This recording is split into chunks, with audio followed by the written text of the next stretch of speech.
Bonjour à tous. Alors dans ma vidéo sur comment démarrer sa généalogie, on a vu ensemble comment récolter les premières informations sur ses ancêtres à partir des livrets de famille des parents, grands-parents ou même des arrière-grands-parents. Aujourd'hui on va voir comment utiliser ces données pour trouver les ancêtres des générations supérieures grâce aux archives communales et départementales. On voit ça tout de suite après le générique. En attendant, vous pouvez liker, commenter la vidéo ou vous abonner à la chaîne. A tout de suite.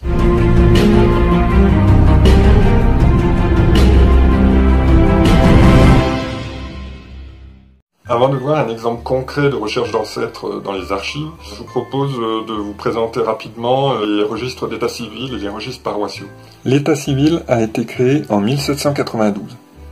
Il a été codifié en 1804 et est encore utilisé de nos jours. Les registres de plus de 75 ans sont consultables librement. Le plus souvent, les registres d'état civil sont tenus sur 3 registres différents.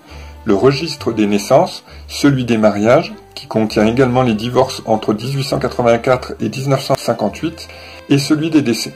2 exemplaires de registres sont tenus, l'un conservé par la commune et l'autre conservé au greffe des tribunaux. Les copies du greffe des tribunaux de plus de 75 ans sont ensuite transférées aux archives départementales. Les communes de moins de 2000 habitants doivent également transmettre les registres originaux d'état civil de plus de 150 ans aux archives départementales. Les actes paroissiaux datent pour la plupart de la fin du XVIIe siècle jusqu'à la Révolution française. Ils regroupent indifféremment les baptêmes, mariages et sépultures s'étant déroulés dans une paroisse pendant l'année. Ici encore, 2 exemplaires de registres existent. L'un tenu et conservé par le curé de la paroisse en question, l'autre authentifié et conservé au greffe de la justice royale. C'est celui qui est aujourd'hui disponible aux archives départementales. Alors, en résumé, dans les archives départementales aujourd'hui, vous avez donc accès au second exemplaire d'état civil issu du greffe des tribunaux de toutes les communes du département et qui date de plus de 75 ans, au second exemplaire des registres paroissiaux issus du greffe de la justice royale, et enfin à tous les registres paroissiaux et d'état civil des communes de moins de 2000 habitants. L'idéal est bien sûr de pouvoir se rendre directement aux archives départementales. Rien ne remplace en effet les sensations que vous ressentirez sur place. L'atmosphère feutrée de la salle de lecture, le sourire et les renseignements précieux fournis par les archivistes sur place,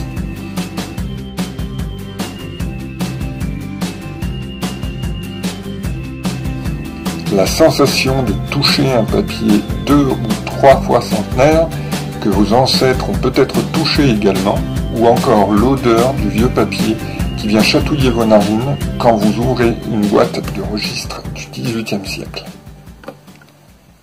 Je vous propose de passer tout de suite à un exemple concret pour voir comment on s'y prend pour rechercher ses ancêtres dans les archives. Grâce au livret de famille détenu par vos parents, vous avez trouvé que votre arrière-grand-père s'appelait Marius Antoine Bourlet et qu'il est né à Manzat dans le Puy-de-Dôme, le 9 décembre 1900.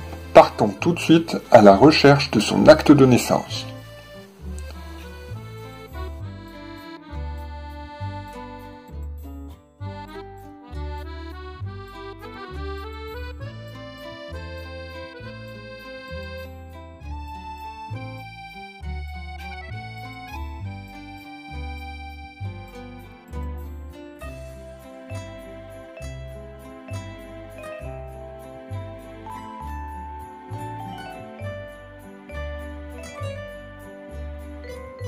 Grâce à l'acte de naissance, on voit que Marius Antoine Bourlet était le fils de Claude Bourlet et Marie Rance. On apprend que Claude Bourlet était cultivateur, comme sa femme. On peut reporter ces informations dans l'arbre généalogique. On va maintenant chercher l'acte de mariage de Claude Bourlet et Marie Rance. Grâce aux tables décennales, sorte de répertoire des naissances, mariages et décès enregistrés de 1792 à nos jours, on va rechercher le mariage en question. Étant donné les faibles mouvements de population de l'époque, on va d'abord supposer que le couple s'est marié également à Manzat. On essaie déjà les tables qui vont de 1893 à 1902. Rien pour l'instant. essayons les tables décennales plus anciennes, qui vont de 1883 à 1892.